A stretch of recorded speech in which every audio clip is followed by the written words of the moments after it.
There is a boy in a white hat standing in a field of rolling green grass somewhere beyond the end of the world as we know it. He is 12 years old. His voice is high and bright, like a kid who has never really been told he can't do something and genuinely believed every word of it. He is about to fight a skeleton wizard, rescue a princess, and come home to a treehouse he shares with a magic dog who is also his best friend and also his brother. And somehow, over the course of 10 seasons, dozens of miniseries, a handful of spin-offs, and one of the most quietly emotional finales in the history of animation. That boy in the white hat became something that a lot of people who grew up alongside him still struggle to articulate. Not just a cartoon character, not just a hero, something more like a mirror. A living record of what it feels like to start out absolutely certain about everything and slowly, painfully, beautifully learn that the world is far stranger, far sadder, and far more worth loving than you ever imagined when you were 12. This is the entire story of Finn the Human. All of it. From before the very beginning, back when the world still had skyscrapers, and the Mushroom War was just a whisper on the wind, all the way through to the moment when an old man closes his eyes in a field of green, somewhere beyond time, and a fist bump echoes across the cosmos, and two brothers are together again. Get comfortable. Let the weight of the day settle out of your shoulders. Take a slow breath. Because we have a long road ahead of us, and it is one worth walking carefully. After this first part, drop a comment below telling me where you are watching from and what time it is. I genuinely love knowing who is out there with me in the quiet. And if this kind of thing is your world, hit subscribe because there is a whole lot more waiting for you on this channel. Let us begin. Part 1. Who is Finn the Human, and why does he matter? Before we dive into the birth and the backstory and all the beautiful wreckage of the life that came after, it is worth sitting with this question for a moment.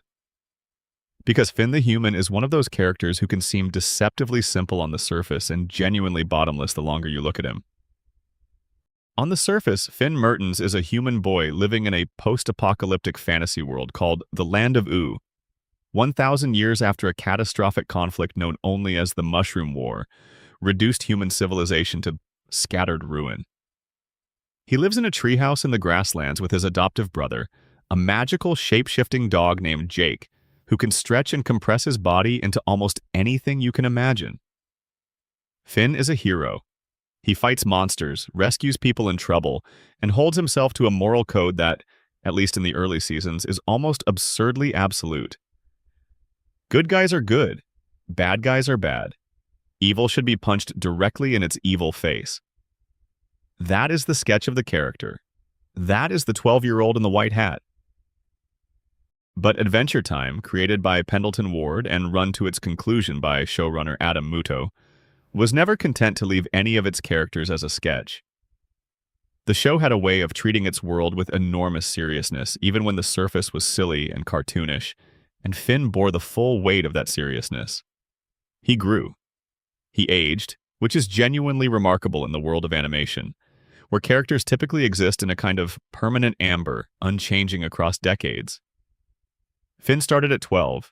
He ended the main series at 17, and by the time he reached that age, he had lost an arm to a cursed grass sword, watched a copy of himself made out of living grass slowly disintegrate in his arms, discovered that his biological father was a charming, completely unrepentant coward, found a civilization of surviving humans on a chain of islands he never knew existed, and stood inside the belly of a god of chaos, while a song held the universe together.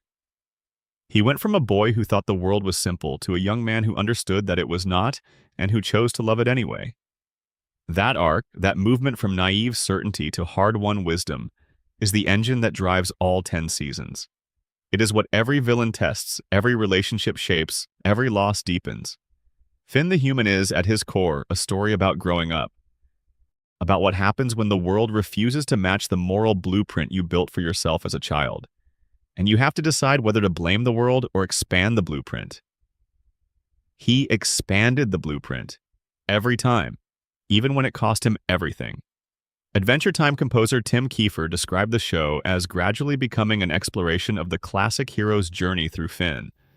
And that is accurate, but it undersells how much the show subverted and complicated and ultimately transcended the hero's journey formula. Finn was the hero, yeah, but he was also the person who had to learn that being a hero does not automatically mean you are right. That loving someone does not mean you understand them.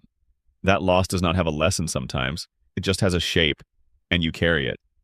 His voice actor, Jeremy Shada, grew up alongside the character in a way that was almost unparalleled in animation.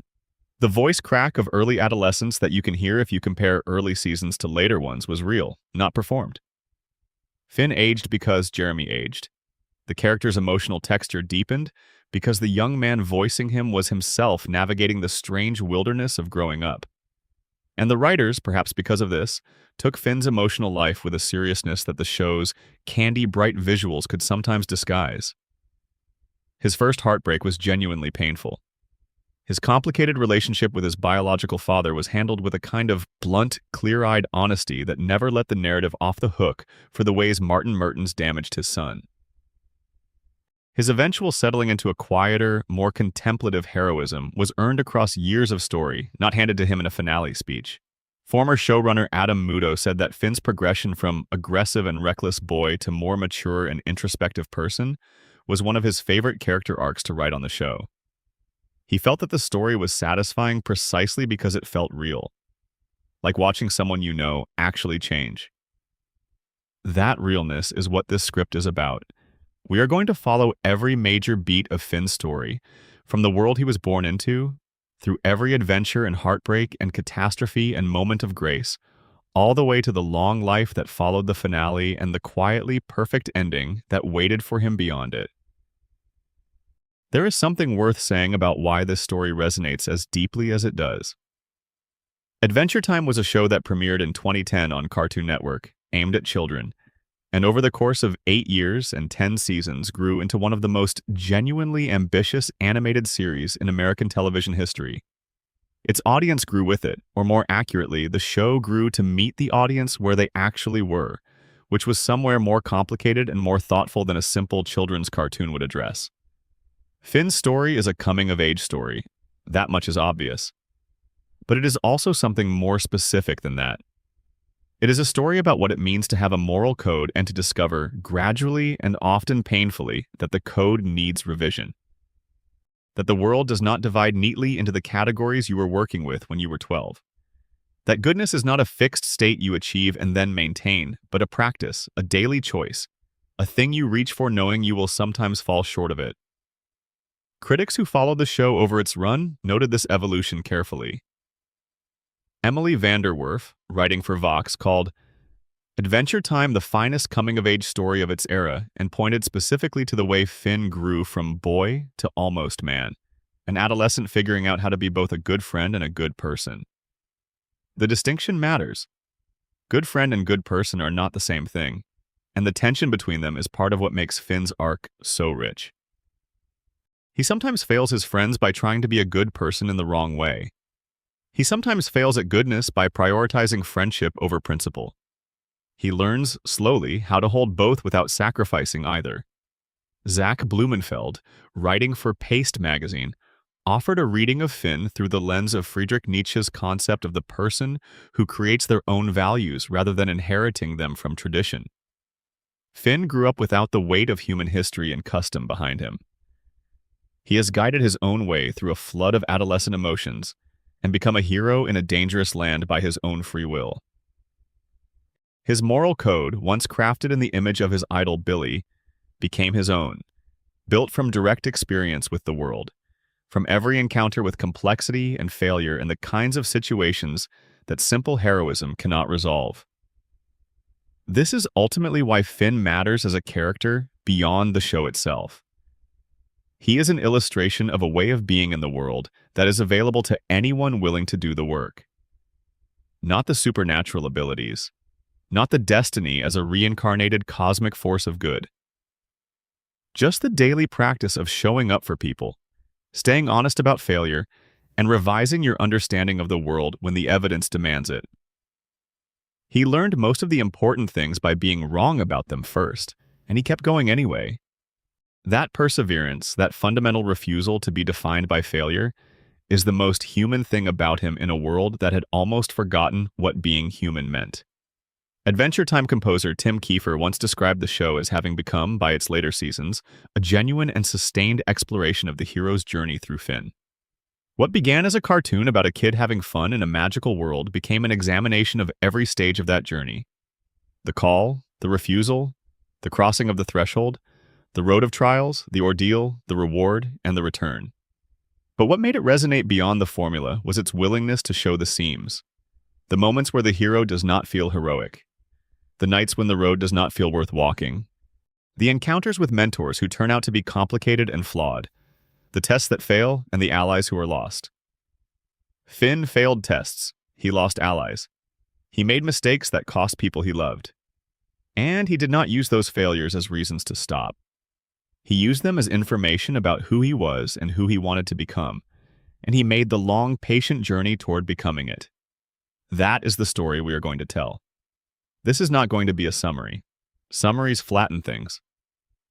This is going to be a story about a boy in a world that should not exist, living a life that should not have been possible, becoming something that the universe itself seemed to have been building toward from the very beginning. Let us take it from the start. And the start, as with so many things in Adventure Time, begins with the end of everything. Part 2. Before Finn. The Mushroom War and the world that followed. To understand Finn the human, you have to understand the world he was born into. And to understand that world, you have to go back roughly 1,000 years before the main events of the show, to a conflict that the show never fully explains but always implies, filling in the outlines with fragments and ruins and the occasional devastating flashback. The Mushroom War. No one alive in the land of Oo remembers it directly.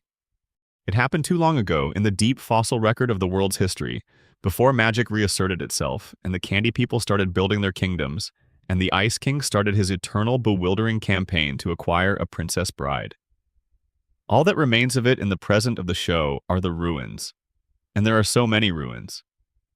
If you pay attention to the backgrounds of Adventure Time, which reward close attention almost uniquely among animated series, you will notice that the land of Oo is carpeted with the wreckage of the world that came before. Broken highways buried under centuries of grass and new growth. Office buildings half submerged in lakes, their windows dark and hollow. The skeletal framework of cars, corroded beyond recognition but still recognizably cars those to anyone from the world before. The occasional object that reads as modern technology, strange and out of place among the candy castles and ice palaces and living flame kingdoms. This is one of Adventure Time's quiet, consistent genius moves, making the post-apocalypse beautiful rather than gray and grim. The ruins are not presented as horror. They are just the floor, the layer underneath everything else, the reminder that this world grew up through the rubble of another. There is something strangely peaceful about a highway that has been swallowed by meadowgrass. Something that suggests time doing what time does, which is covering things that hurt and growing new things through them. The show never tells you exactly what the Mushroom War was. It gives you enough to understand the shape of it. A catastrophic conflict, almost certainly nuclear or biological in nature, hence the name. Something that detonated across the planet and reshaped not just civilization, but the physical laws of the world itself, allowing magic to flood back in, mutating life into strange new configurations, raising the dead and imbuing Candy with sentience and raining down forces that science had never predicted. There is a theory, suggested by the presence of certain images and artifacts scattered across the show's background art, that the Mushroom War may have been connected to nuclear weapons. The mushroom cloud shapes referenced in the name, the mutations that followed, the strange biological creativity of a post-war world where ordinary matter was saturated with whatever force the bombs released. But the show never confirms this directly, and the ambiguity is intentional. The Mushroom War is less important for what it specifically was than for what it represents. The end of one world and the beginning of another. What we know for certain is that it happened, that it was bad, that it killed almost everyone, and that the few who survived either scattered across what became Oo, adapting and changing in ways that bent the very meaning of the word human, or fled entirely. A group of survivors, hundreds of them, loaded onto a container ship and sailed away from the continent. They crossed an ocean. They found an archipelago. They built something new and ordered and safe, a civilization that looked something like the world before, with technology and medicine and structure, sealed off from the magic and the monsters and the accumulated strangeness of Ooh behind the watchful eyes of enormous robotic guardians who circled the islands and prevented anything from getting in or out. That is where Finn's family came from. That is the world his parents were born into. The land of Ooh itself, in the 1,000 years following the war, became something genuinely extraordinary. The magic that returned to the world was not the magic of fairy tales, ordered and purposeful. It was wild. It was abundant. It saturated everything, lifting ordinary matter into extraordinary configurations.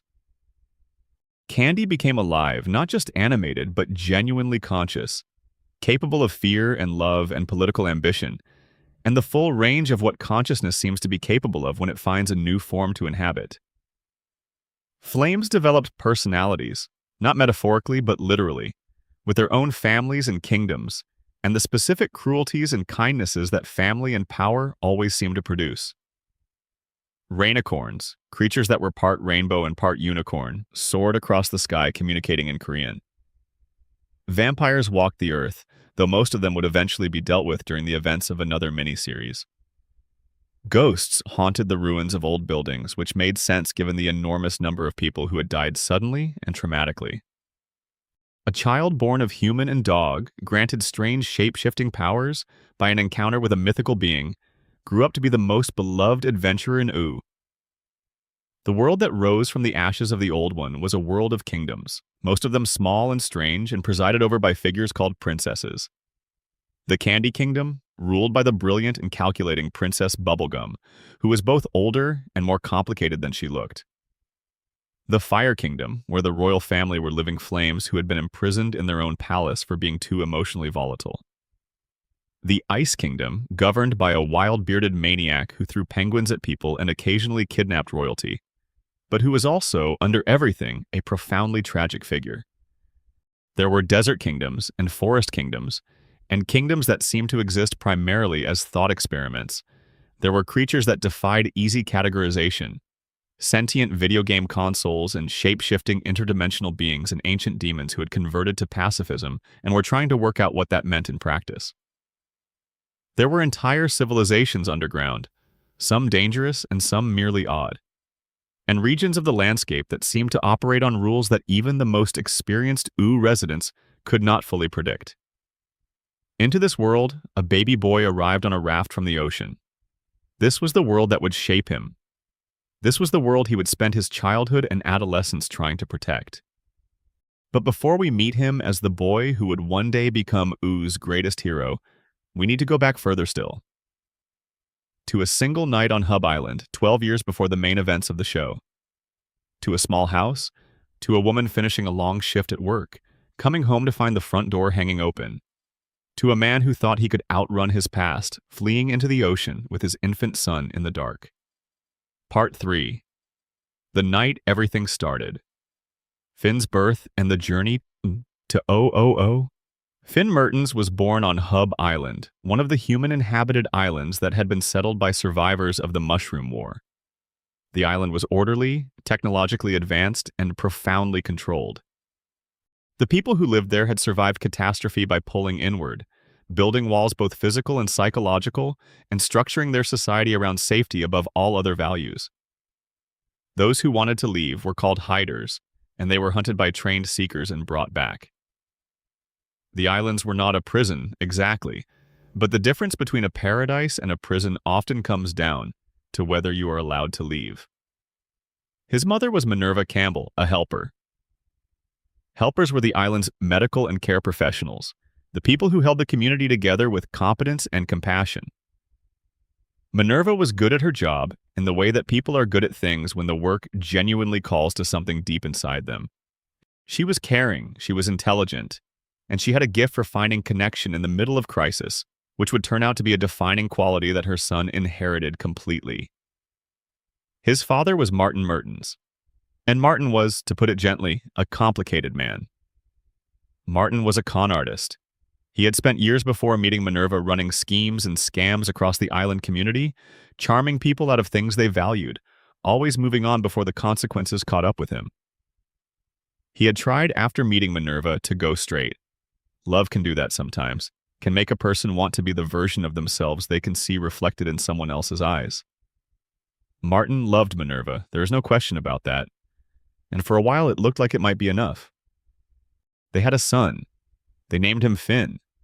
And for a short time, on a small island at the edge of the world, there was a small family living a quiet life together.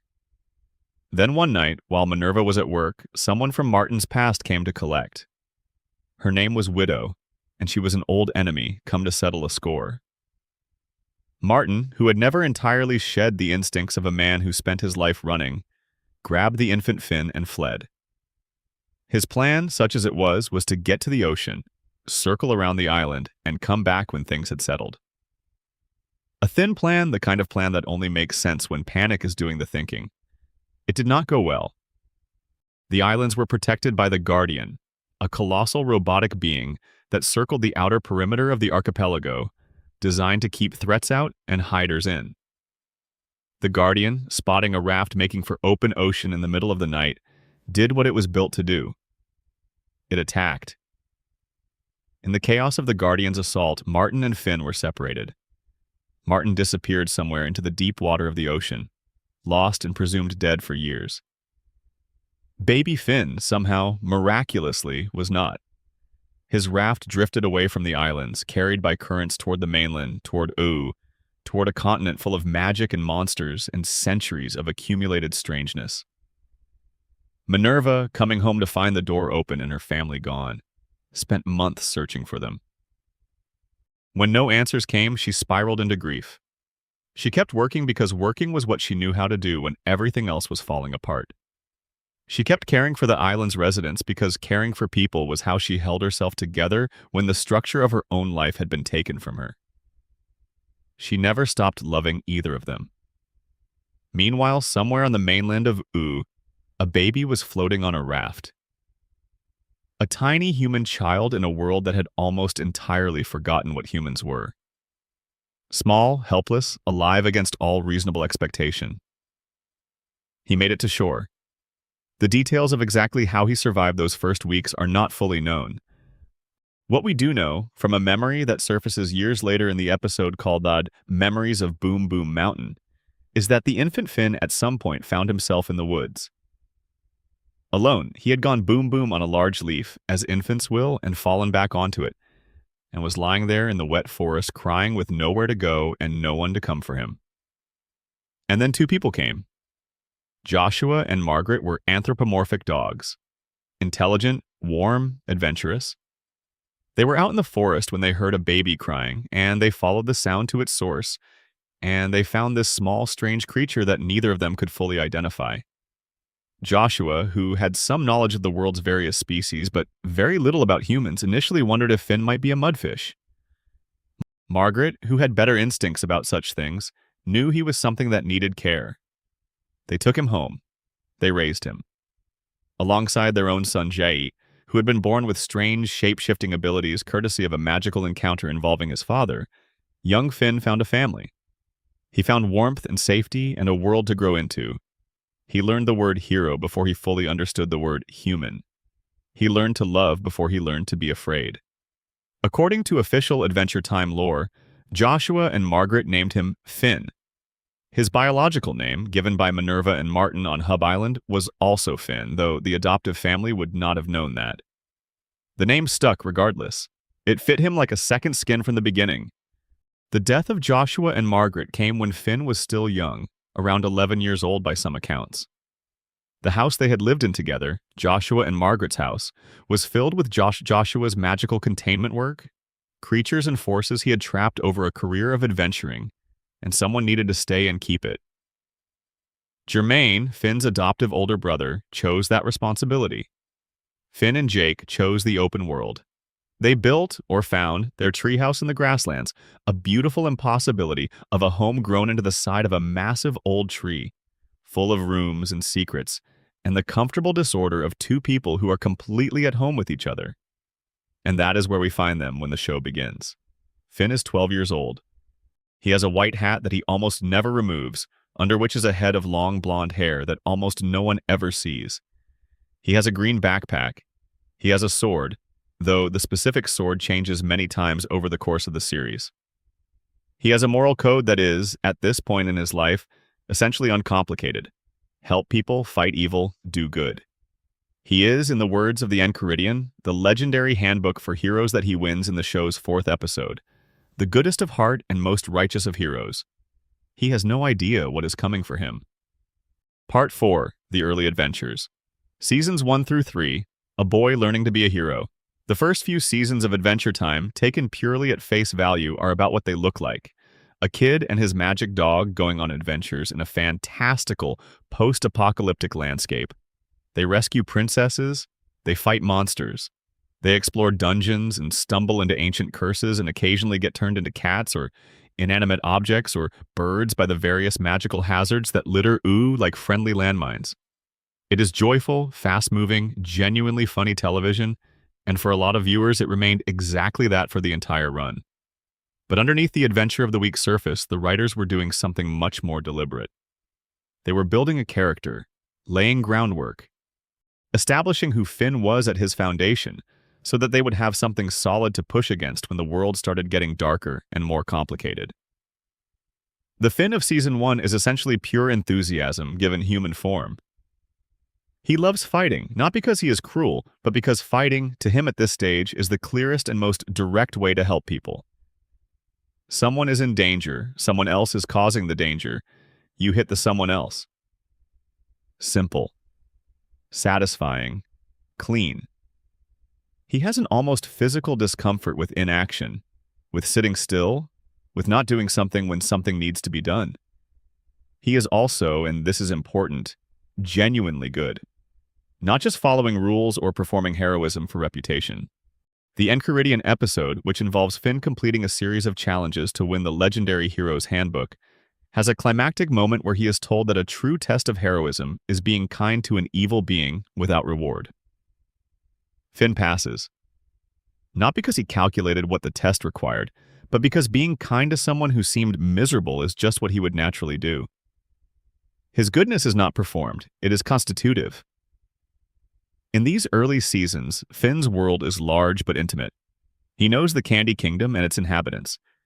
He knows the Ice Kingdom and its eccentric mad wizard king, the Ice King, who kidnaps princesses with the bizarre ambition of convincing one of them to marry him, seemingly unable to understand why none of them are enthusiastic about this.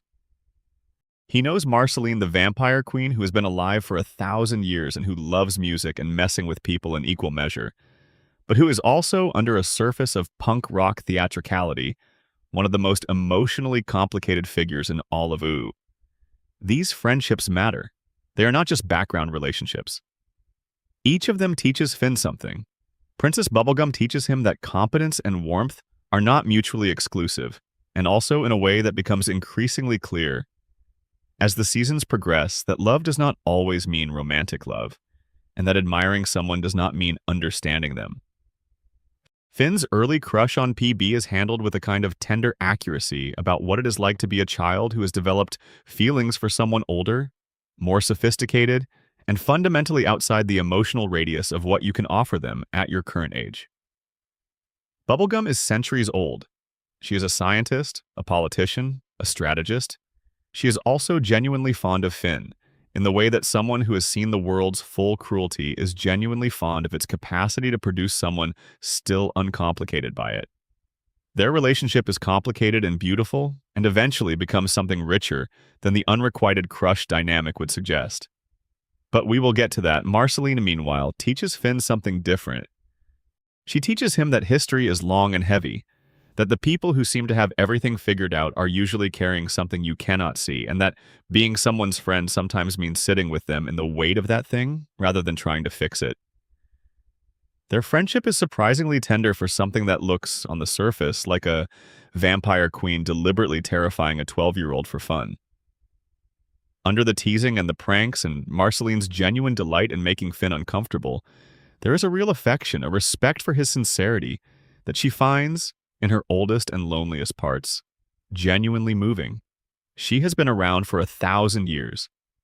She has seen people come and go, has watched civilizations rise and fall, has outlived everyone she ever cared about at least once. The kind of uncomplicated, total commitment friendship that Finn offers her is rare. It is possibly unique in her experience. She does not always know what to do with it, so she deflects with music and mischief. But she values it. And Finn, watching her carefully, starts to understand that the most prickly and defended people are often the most deeply in need of the thing they seem to be pushing away. BMO teaches him something too, in a quieter way. BMO, the small sentient video game console who lives with them, and is simultaneously the most innocent and most philosophically complex being in the treehouse, teaches Finn something about the nature of consciousness and care and what it means to do your best in circumstances that are genuinely bizarre. BMO does not entirely understand the world. BMO is not sure what it is exactly or what it means to be the kind of thing BMO is. But BMO shows up every morning, makes breakfast, looks after the house, and loves Finn and Jake with a completeness that does not require understanding to be total. There is wisdom in that. The wisdom of doing the thing in front of you with care even when the larger context is unclear.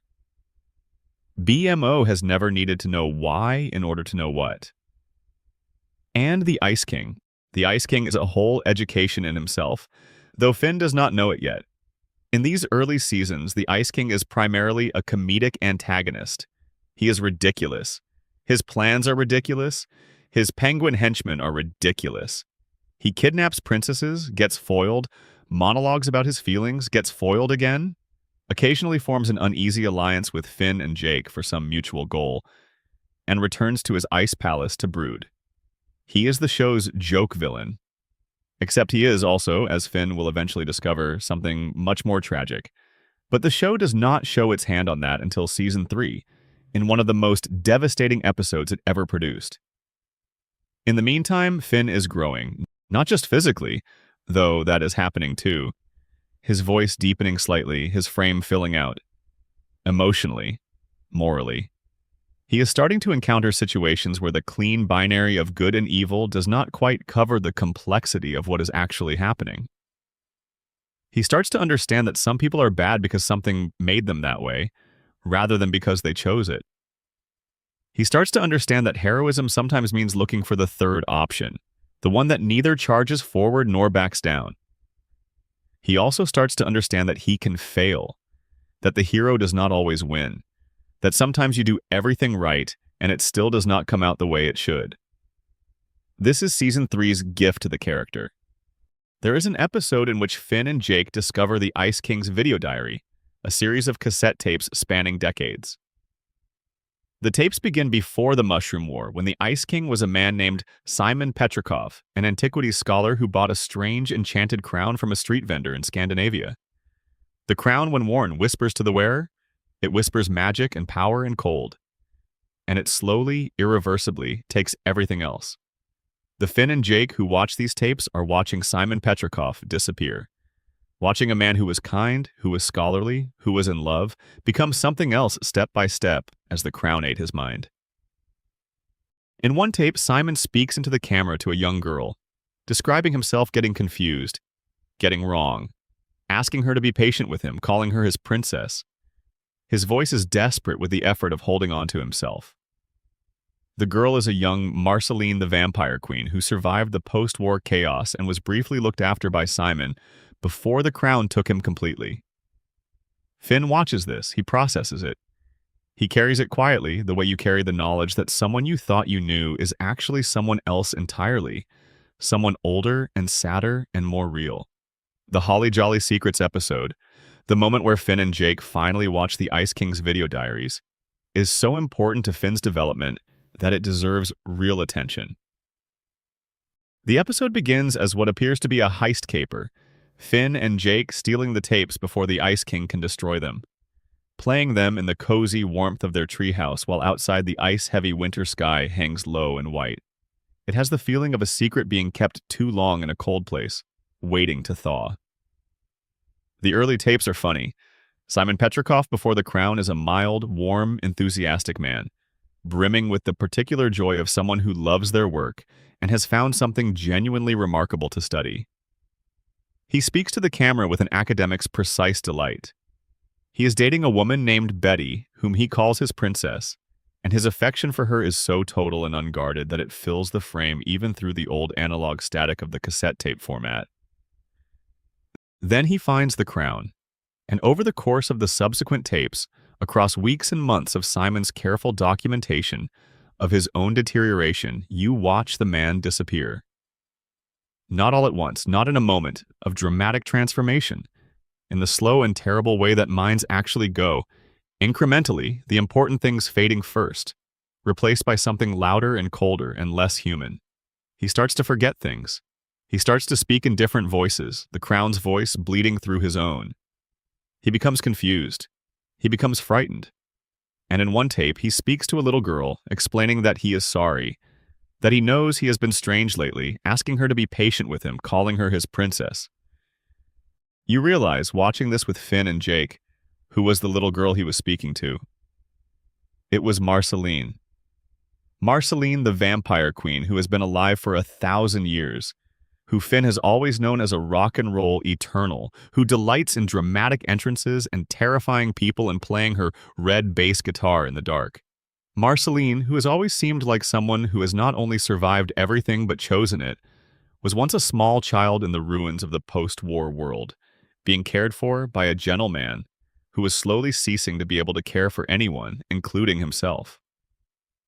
The tapes reveal that Simon kept finding her in the ruins of the old world, that he kept her warm, that he read to her and fed her and tried to make the ruined landscape feel less terrifying for a child too young to understand why the cities were broken, and that every time he put on the crown to use its powers to protect her from the monsters and the cold, he lost a little more of himself. He paid for her survival with his own mind, one wearing of the crown at a time. By the time the crown had taken him completely, Marceline was old enough to survive on her own. The man who had loved her was gone, replaced by the creature who kidnaps princesses and throws ice at people, who has forgotten almost everything except the word princess, which he uses as a kind of talisman, a ghost of something important that he can no longer name. Finn sits with this information in the quiet of the treehouse, in the warmth of the Christmas lights BMO has strung around the windows. He has known the Ice King for years. He has defeated him dozens of times. He has been exasperated by him, and occasionally felt something like pity, but never anything as complicated as this. What he feels now is the full weight of what it means to know someone's origin, to understand that the thing you have been fighting is what love looks like after everything has been stripped from it, except the impulse to find something. This is where Finn's emotional range expands in a way that cannot be taken back. He learns, in this moment, that the world does not divide neatly into heroes and villains, that some villains are tragedies wearing a crown, that sympathy and opposition are not mutually exclusive. He keeps fighting the Ice King when the Ice King does harmful things. He always will. But he fights him differently now, with more patience, more care.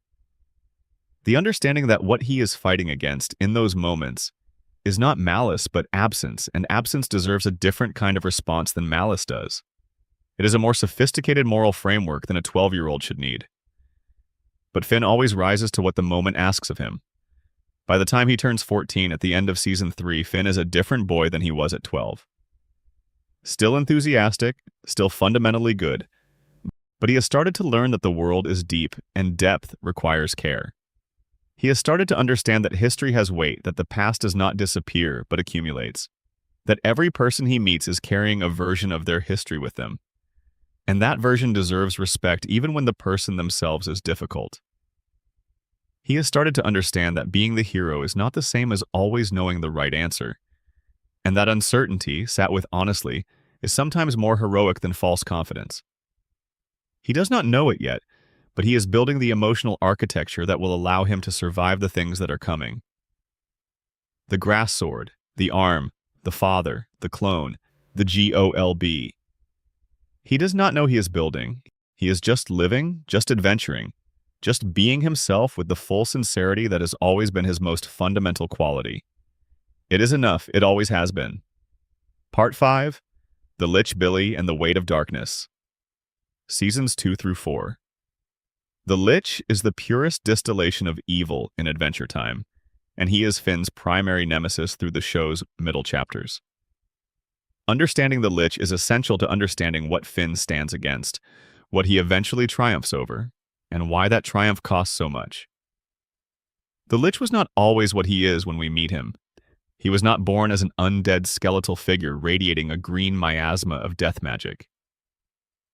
He began, as far as anyone can determine, as a sentient manifestation of the green catalyst comet that struck Earth shortly after the Mushroom War, an impact that saturated the world with a specific kind of negative energy, the kind that wants everything to stop existing. The Lich, in whatever form he takes, is the living embodiment of that impulse. The desire for the extinction of all life. Not out of cruelty, not for power, not for any comprehensible human motivation.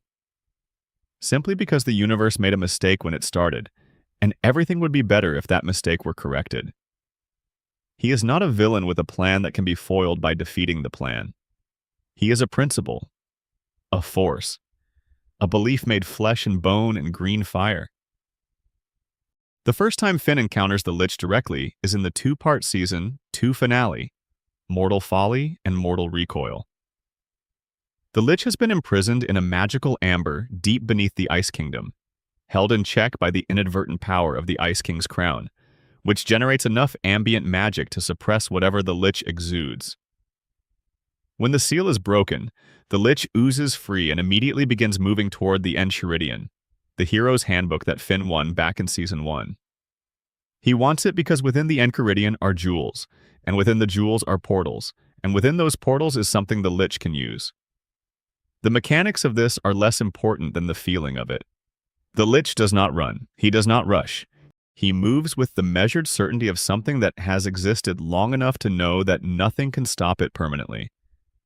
He speaks in Ron Perlman's deep, resonant voice, and every word he says has the weight of geological time behind it.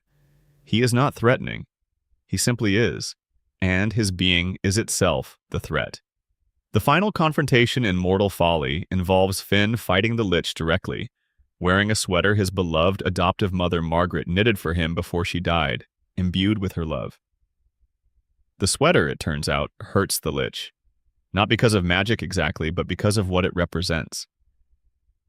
The Lich is the negation of all life and connection and warmth, and Margaret's love for her son is all of those things concentrated into yarn, and the collision of them is enough to briefly stop him.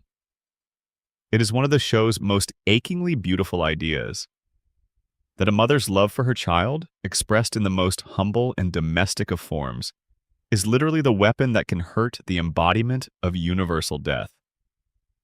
This is not accidental. Adventure Time has always understood that the things which persist, the things which carry weight across time and across distance, are not the grand gestures but the small, consistent ones. The sweater knitted during quiet evenings, the meals made, the conversations about nothing important, that are actually about everything. Love does not announce itself. It accumulates, and when it accumulates enough, it becomes the kind of thing that even ancient evil cannot easily dismiss. Finn wins that round. Barely. The Lich is not destroyed, just contained differently, but the immediate crisis passes. It is a victory that costs him something invisible but real, a first glimpse of how much the world's darkness can press against you, even when you prevail against it. The Lich returns in the 4th season finale, and this time the stakes are higher, and the cost is more concrete. By Season 4, Finn is 13 and beginning to feel the pull of something he does not entirely have the vocabulary for yet. The world is getting more complex around him. His feelings for Princess Bubblegum have deepened into something that genuinely hurts. The specific ache of admiring someone who will never see you the way you want to be seen. He is doing his best to handle it, which mostly means channeling everything into more adventuring and pretending the ache is not there when Jake asks about it. And then Billy comes back. Billy is a legend. He is an enormous, long-limbed warrior who once, generations back, defeated the Lich in direct combat, drove back an ocean, and punched a mountain into a lake. He is to Finn the nearest thing the world has to a perfect hero, and in the episode called His Hero in Season 2, Finn gets to meet him.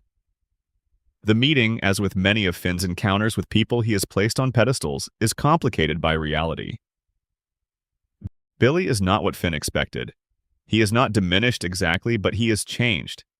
And change in a person you have idealized can be more disorienting than disappointment. Billy has given up on violence. He has decided that fighting is not the path to good, that true heroism lies in community service, in small acts of connection and care. He tries to convince Finn of the same.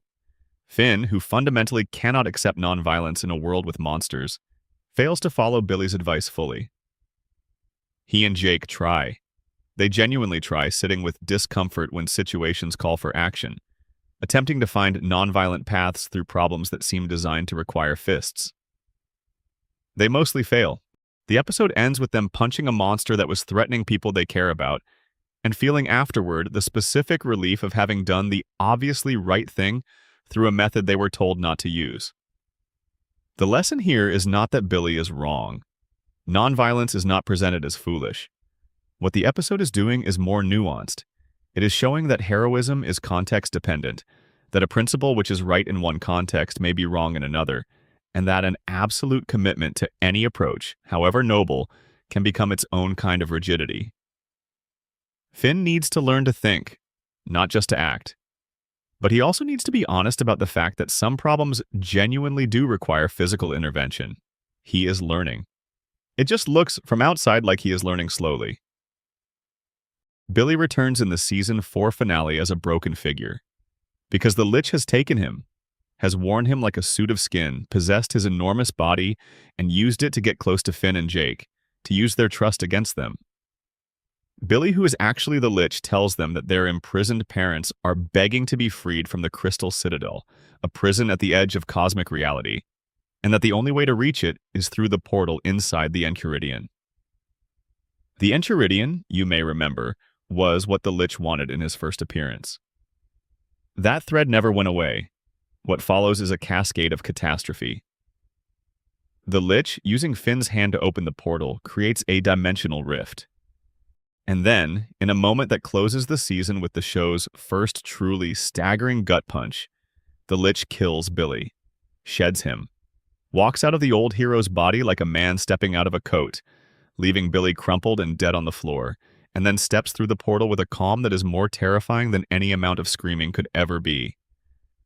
Finn and Jake follow him through, and on the other side they meet Prismo, the Wishmaster, who lives at the center of time in a room that looks like the world's most cosmic 1980s bachelor pad. But that is the next section's story. First, let us absorb this moment. Because what just happened to Finn in that season finale is not just plot. Billy was not just a character. He was Finn's conception of what a hero could be, given physical form. He was the proof that heroism was possible, that a person could matter on a cosmic scale through the force of their goodness. And the Lich, effortlessly, casually, used that image against Finn and then discarded it. The message is dark and precise. The things you believe in can be weaponized against you. The people you love can be taken. And the enemy you face is not interested in anything you are offering, not bargains, not mercy, not the sweater your mother knitted with love. It has one goal, and it will pursue that goal through any available means. There is also something in Billy's death that functions as a specific message to Finn about heroism and its limits. Billy was the greatest hero before Finn. He defeated the Lich once before, and in the end, that victory meant nothing to the Lich, who simply waited, as forces like the Lich will wait, for another opportunity, another vessel, another way in. Being great is not enough. Winning once is not enough. The work does not end. The vigilance does not end. The price of a world you care about is the ongoing willingness to keep paying attention to what threatens it. Finn follows anyway, because that is what Finn does. He is 13 years old, and he follows the embodiment of universal death through a dimensional portal because it is the right thing to do. That is the boy in the white hat. Part 6, The Shape of Heartbreak, Princess Bubblegum, Flame Princess, and the long education of loving someone. No account of Finn the human is complete without a real engagement with his romantic life, because Adventure Time treated Finn's relationships with genuine emotional intelligence and used them as some of its most important tools for his development. His loves were not decorative. They were not subplots.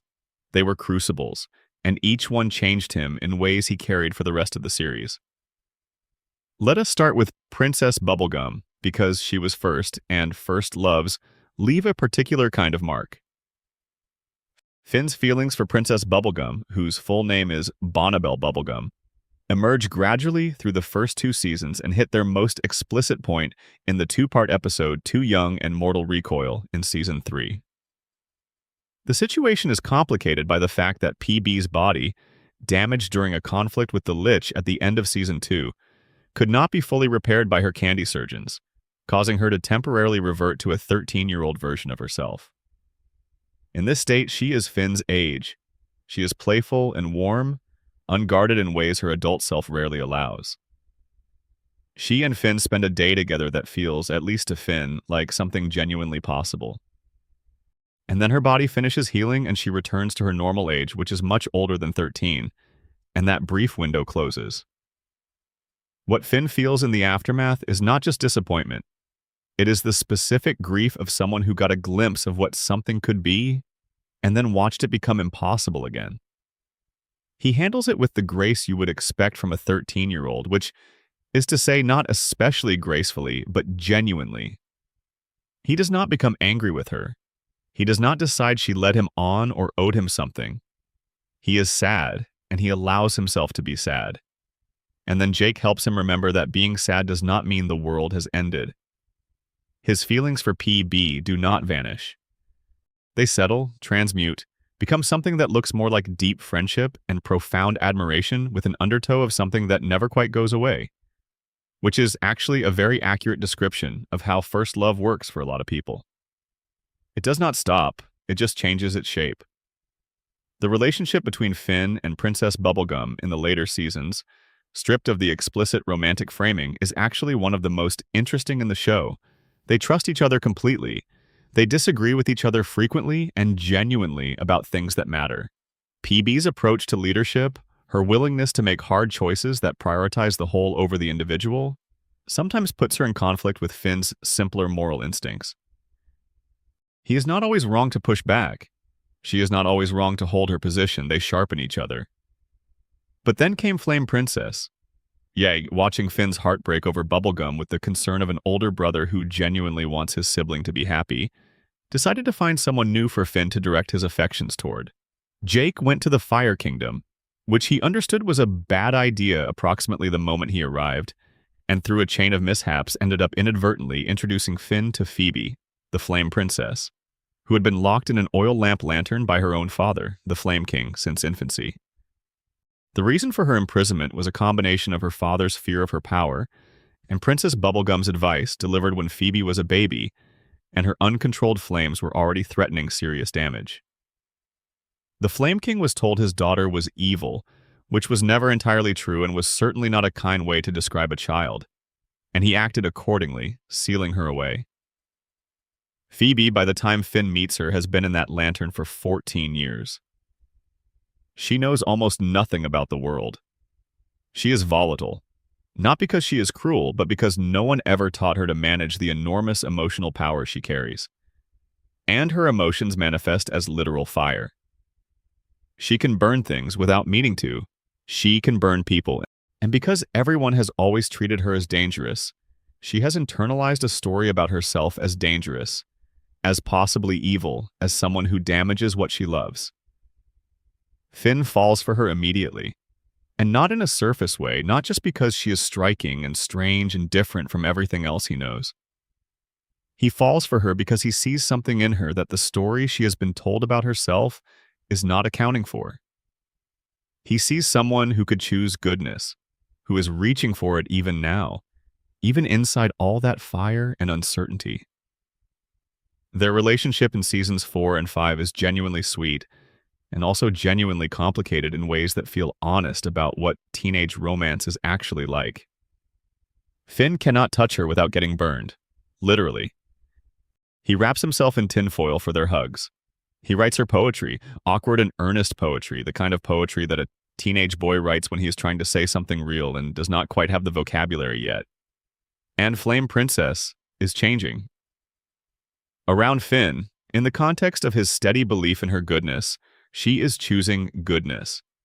She is becoming something different from what her father told her she was. Not because Finn fixed her, nothing so reductive as that, but because having someone reflect a better image of yourself back at you, consistently and sincerely, changes what you reach for. Then Finn broke it. In the Season 5 episode Frost and Fire, Finn began having strange, vivid dreams about Flame Princess fighting the Ice King. The dreams were intense and unsettling, and in the way that vivid dreams sometimes work, he found himself trying to recreate them in waking life because the alternative was sitting with the discomfort of not understanding them. He engineered a conflict between Flame Princess and Ice King, manipulating both of them into a fight, and when Phoebe found out, she ended things. She was right to. What Finn did was not malicious in origin, but it was a betrayal. He treated her autonomy as secondary to his own strange emotional need. And she noticed, and she made a decision based on what she noticed. The breakup breaks Finn in a quiet, specific way. Not dramatically, not in a way that collapses him. He is not the kind of person who collapses. But there is something raw and exposed in him after it, a recognition that he had done something wrong and hurt someone he loved by doing it. And that recognition sits in him and changes what he reaches for next. The show is honest here about something that a lot of narratives about teenage boys in romantic situations are not. Finn was wrong. He manipulated someone he loved because his own weird emotional need felt more pressing to him in that moment than her autonomy. He did not intend to hurt her. His intentions were tangled and confused, and he was acting from a place of genuine bewilderment about his own feelings. None of that makes him innocent, and the show does not let him be innocent. The episode does not end with Flame Princess eventually coming around to understanding what he was going through. It ends with her, correctly, ending things because she deserved better than what he gave her in that moment. Finn carries that. He does not try to explain it away or justify it or find the version of events where he is the victim. He knows he did wrong. He files it in himself as information about who he can be under certain conditions, and he spends the following seasons trying to be the kind of person who does not do that again. This is one of the most important things Adventure Time does with Finn's character. It allows him to be genuinely flawed without making those flaws cute or charming or ultimately consequence-free. He has real failures, he causes real harm, and he is accountable for them, not in a punishing way, but in the honest way of a story that treats its characters as actual people who have to live with the things they do. He tries briefly and unsuccessfully to rekindle things with Princess Bubblegum, which fails almost immediately because he has grown enough to understand that what he is doing is running away from one set of feelings by reaching toward another person. The episode Too Old, in which he accompanies PB to a political event at Lemongrab's castle, makes this clear in a way that is gentle but definitive. He and Bubblegum are not going to happen. Not now, not probably ever. And somewhere in the recognition of that impossibility, Finn stops needing it to happen. He lets it go. That letting go is one of the most undersung moments of growth in the show. Because he does not become bitter about it. He does not turn his unrequited feelings into resentment. He just adjusts his understanding of what this person means to him and moves forward carrying both the love and the honest recognition that love can exist outside the frame of romance. He is 14 when he reaches this understanding. Some people never get there. There is also the matter of what happens after. After Flame Princess, after the attempt at PB, after the flower on his arm and the quiet grief of the Citadel, Finn navigates a few seasons of being genuinely and healthily single. Not tragically single, not counting down the days until someone new arrives. Just present, living his life, growing. He develops eventually a friendship and then something more with Huntress Wizard, a forest elemental with ancient and powerful magic who first appears in the Season 8 episode Flute Spell. Their initial connection is built around music, of all things. Finn has been playing his flute alone in a river, and Huntress Wizard hears it and recognizes something in it, a quality of genuine presence that her own practice has been lacking. She is serious and capable and unimpressed by most things, which is precisely why Finn's uncomplicated sincerity catches her off guard. They do not rush into anything. This is, in itself, a form of character development for Finn. The Finn of Season 4 would have immediately pressed forward, convinced that liking someone meant pursuing someone. Unable to sit with the comfortable ambiguity of a connection that does not have a clear name yet.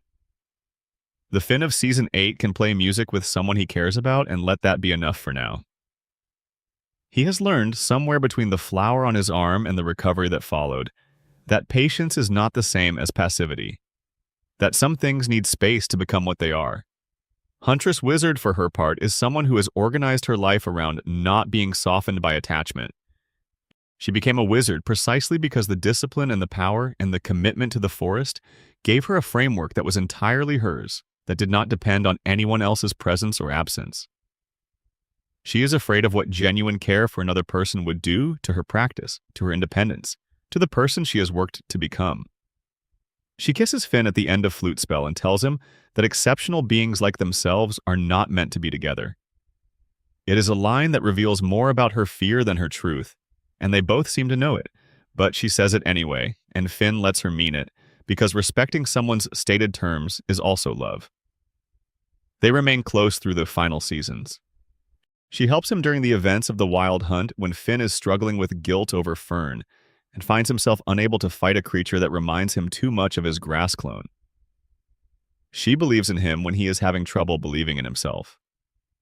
She shows up, reliably and quietly, and in a show that has spent years teaching Finn that showing up is the most important thing a person can do for another person. That means everything. By the time of the show's finale and the events of Distant Lands, it is implied and eventually confirmed that Finn and Huntress Wizard do find their way to each other. That the careful, patient care they have been giving each other across several seasons eventually becomes something definitive. She lives with him. She fights to save his life when he is dying in the Fiona and Cake spin-off series. She sacrifices enormous things to keep him here. The grief of the Flame Princess breakup and the release of the PB fixation together produce a Finn who is lonelier than he has been, more internally quiet, less likely to charge forward without considering what he might be running toward. He is also, in this vulnerability, more honest, more genuinely present, less defended. It is in this state that the real trials begin. Part 7. Farm World, The Lich's Wish, and the Roads Not Taken. We left Finn and Jake at the end of Season 4, falling through a dimensional portal in pursuit of the Lich. Let us pick up that thread now, because what happens on the other side of that portal is one of the most extraordinary sequences in the show's entire run, and it says something essential about Finn's nature. They arrive in Prismo's time room. Prismo is the Wishmaster, a two-dimensional cosmic being who exists at the center of time itself, who grants one wish per customer with the solemn precision of someone who has been doing this since before the concept of before had much meaning. He is also, in his way, one of the most charming figures in the show, a cosmic entity who keeps a jar of pickles in a room full of infinite screens showing every moment of all time simultaneously, and who desperately wants friends. The Lich, Prismo explains, has just made his wish. 5 words, delivered with the calm certainty of something that has been waiting to say them for 1,000 years. I wish for the extinction of all life. Prismo must grant it. That is the rule. Any wish, no exceptions. But there is a loophole, a cosmic technicality built into the structure of the wishing system. If another wish counteracts the Lich's wish before the Lich's wish takes full effect, the second wish supersedes the first. Finn screams his counter-wish before he has fully thought it through. He wishes that the Lich had never, ever existed. Reality reshapes itself around that wish. Finn finds himself in a world called the Farm World, which is what the land of Oo looks like in the reality where the Lich never happened. And at first glance, it looks better. Less magic, yes, but also fewer monsters. Less chaos. The world closer to what the old world might have been, rebuilt from the rubble of the Mushroom War without the Lich's green corruption twisting everything. But Farm World Finn, The version of Finn who grew up in this alternative reality discovers the truth of it quickly. Without the Lich to catalyze the specific magical convergence that shaped Oo's history, the world took different and darker turns in other places. And most devastatingly, without the Lich, Simon Petrikov never had his mind taken by the Ice Crown completely, because the crown reacted to stopping the mushroom bomb itself rather than being worn in the service of continuing madness. Simon died stopping the bomb, and the crown, grief-stricken, froze the world for 400 years. Farm World Marceline, ancient and alone, has been guarding that crown ever since. She has been keeping it out of the hands of anyone who might be destroyed by it the way Simon was. Farm World Finn, discovering all of this and dismissing it as superstition because in Farm World, magic is not real, puts the crown on anyway. What happens next is the show's most direct illustration of why Finn's wish, well-intentioned as it was ultimately wrong. Not just wrong in the consequentialist sense of producing bad outcomes. Wrong in the deeper sense of trying to solve evil by erasing it from history rather than confronting it. The Lich existed for a reason. He was, in a cosmic sense, the embodiment of a real force in the universe, and removing him from history did not remove the force, it just left that force without a container, without a shape. The result was not a better world. It was a different broken world, carrying the same fundamental darkness in a new configuration. This idea that you cannot solve darkness by pretending it never happened runs deep through Adventure Time's philosophy. The show is consistently skeptical of easy fixes, of the wish that solves everything, of the shortcut that bypasses the hard work of actually reckoning with what is real. Finn's instinct to help, to fix, to remove the source of pain is good. But it is an instinct that has to be tempered by wisdom about what is actually possible and what is actually useful. Meanwhile, the Farm World storyline has its own resolution. Jake the dog, back in Prismo's time room during all of this, makes his own wish to undo the chaos Finn's wish has caused. He wishes that Finn had wished that the Lich had turned into a harmless, sweet old man who just wanted everyone to get along. And because Jake's wish is more specific and more achievable than Finn's, it works. The Lich is not destroyed. He is not erased. He is transformed into a giant, sweet baby who gets left on the doorstep of Tree Trunks and Mr. Pig, who name him Sweet Pea and raise him with enormous love and very little idea of what they are raising. It is very funny. It is also very Adventure Time. The real Lich, the green fire and the death instinct and the 5-word wish for extinction is not gone. He is dormant inside Sweet Pea. He will resurface. But for now, an ancient evil is a baby learning to say hello, which is about as hopeful an image as the show ever produced. Finn, returned from Farm World and restored to his own reality, carries something new out of all of this, a clearer understanding of the limits of his own power, a recognition that what seems like help can cause harm, a first glimpse of the cosmic scale of the forces that shape Ooh, forces that dwarf any individual, even the most righteous individual in a white hat. He is 15 years old when the Season 5 finale completes the Farm World arc. He is not the same 15-year-old he was at the start of it. Part 8. Martin Mertens, The Citadel, and the Arm That Broke. Season 6 is where Adventure Time stopped being a show that used darkness as seasoning and became a show that looked at darkness directly. Not constantly, the show never entirely lost its bright, cartoonish surface, but with an intent and a willingness to follow difficult emotional logic to its conclusion that marked a clear maturation. And the engine of that darkness, for Finn, was Martin Mertens. The revelation that Finn's biological father was alive came at the end of Season 5, delivered by Billy, who had spent his last months finding out what he could about Finn's origins as a final act of love before the Lich took him. Billy's parting gift to Finn was information. Your father is alive. He is in the Crystal Citadel. The Crystal Citadel is a cosmic prison, not for small-time criminals. For beings who have committed crimes against the fabric of reality itself, beings whose actions were so destabilizing to the fundamental order of things that ordinary jails could not contain them. It floats in a dimension separate from Ooh, governed by enormous robotic guardians whose blood has regenerative properties so powerful they can regrow severed limbs and restore flesh to bare bone. Martin Mertens is in there, which means Martin Mertens committed a cosmic crime. The only way to get into the Citadel, Prismo explains in the Season 6 premiere, is to commit a cosmic crime yourself, which Prismo himself facilitates by revealing his true nature. He is the dream of a sleeping old man, and waking that old man will cause Prismo to cease to exist, which is itself a cosmic-level harm. Finn and Jace, needing access to the Citadel, wake the old man. Prismo vanishes, and Finn and Jake pay the cost by gaining entry to the prison.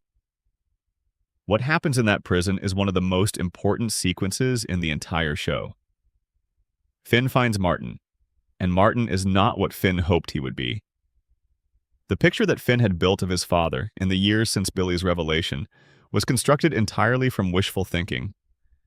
He had assembled a father from the materials of his own desires. Someone who had reasons for leaving, someone who was prevented from returning. Someone who loves me and would come back if he could. Someone who, underneath whatever prison he finds himself in, is good. Martin does not match any of that. Martin is charming, yes, genuinely, magnetically charming, in the way that people who have spent their entire lives relying on charm to get what they need are always charming.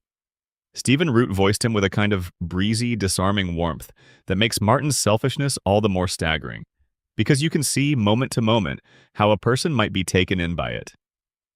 He is the kind of man who makes you feel like the most important person in the room, precisely because he needs you to feel that way so that you will do what he wants. He does not remember Finn's name correctly. He calls him Flynn. He does not ask about Finn's life, about the treehouse or Jake or the adventures that have defined his son's entire existence.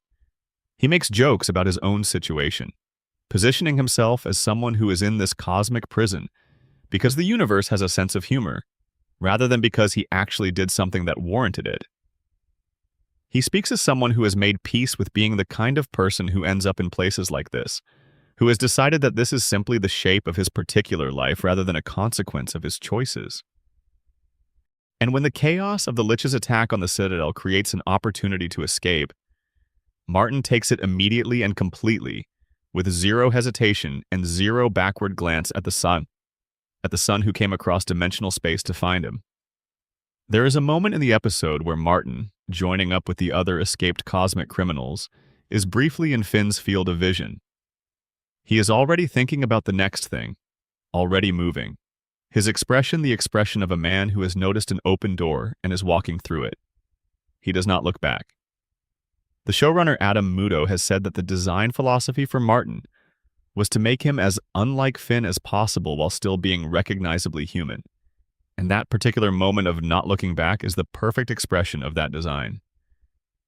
Finn, watching his father escape with a group of cosmic criminals whose leader Martin has smoothly positioned himself as, refuses to let go.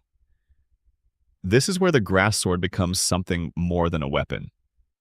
The grass sword had attached itself to Finn's arm in Season 5, a cursed blade purchased from a shady wizard called the Grassy Wizard, which could never be put down and insinuated itself into Finn's right arm as a kind of living prosthesis. The curse was real, but Finn had made peace with it, even found a certain kind of partnership with it. The sword had a protective instinct toward Finn that was almost parental.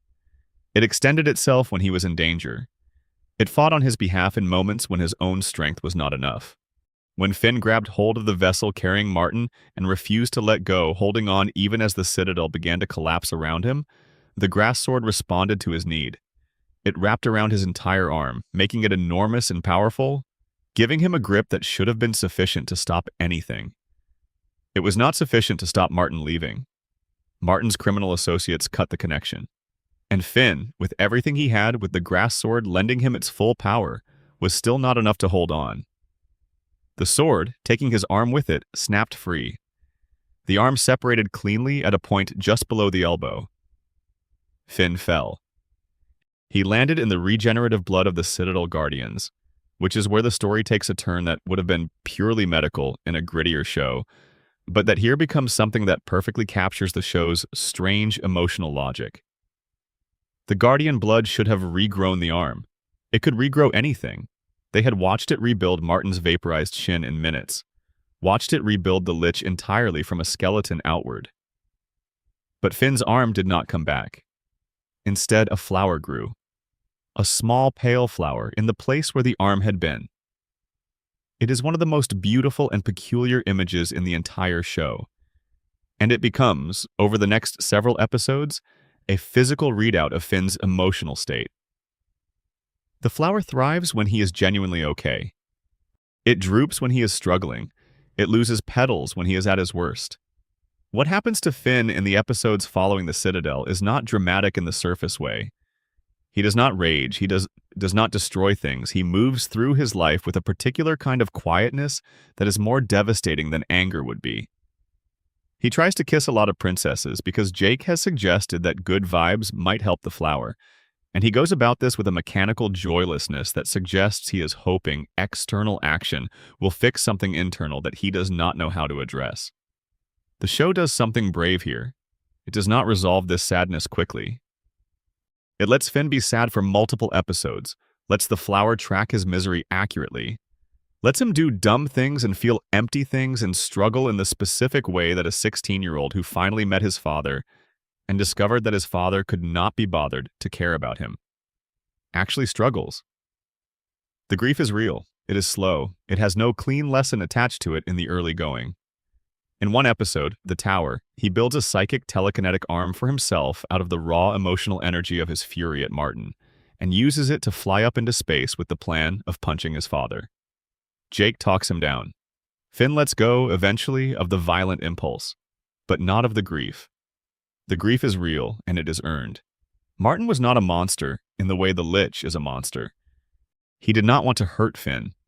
He simply did not care enough about Finn to be inconvenienced by his son's presence when more interesting options were available.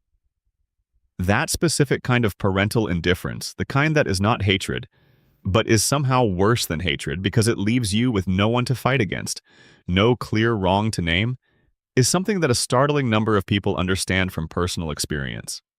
Adventure Time did not soften this or provide a comforting explanation. Martin was like this because he was like this. The show, to its enormous credit, refused the narrative shortcut of revealing that Martin had a secret good reason for everything. In later seasons, when we learn Martin and Minerva's full story in the Islands miniseries, we understand Martin better. We see him in a moment when he was genuinely trying to be someone worth caring about. We see his love for his son and his wife as real, as present, as something that existed before the cosmic criminal and the self-serving manipulator. But that backstory does not redeem his behavior toward Finn at the Citadel or afterward. Understanding why someone is the way they are is not the same as forgiving them for it, and Adventure Time is careful about that distinction. Finn can hold both truths. His father was capable of love, and his father failed him, and neither truth cancels the other. The arm eventually grows back, not through any cosmic intervention, but through the organic internal work of a bee named Breezy, who falls in love with the flower and sacrifices herself to help it bloom. In an episode that is so tender and weird and specifically Adventure Time that it is difficult to summarize without draining it of its quality. What you need to know is that the flower blooms, the arm grows back, and Finn is left with a small thorn on his palm as the last remnant of the grass sword's influence. The thorn is not just a scar, it is a seed, as the seasons will eventually reveal. But that revelation is still some ways off. For now, Finn is 16, arm regrown, a bit quieter, a bit harder, a bit more willing to sit with the reality of things rather than trying to heroically fix them.